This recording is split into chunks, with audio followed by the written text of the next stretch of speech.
KPU Kota Prabu Mulih akan melakukan rekapitulasi surat suara secara bertahap, dimulai dari tingkat PPK, KPU Kabupaten Kota, Provinsi, dan tingkat nasional KPU Republik Indonesia. KPU Kota Prabu Mulih akan melakukan proses rekapitulasi dari penyelenggaraan pemilu 14 Februari 2024 kemarin.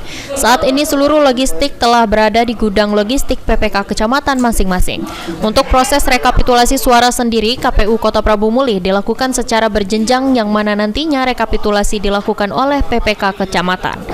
Ketua KPU Kota Prabu Mulih mengatakan KPU saat ini telah melakukan rapat koordinasi bersama PPK untuk menjadwalkan rekapitulasi di tingkat PPK.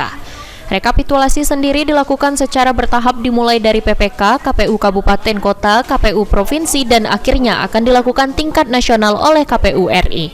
Sekarang ini kita alhamdulillah sudah menyelesaikan suara dan rekapitulasi di tingkat TPS.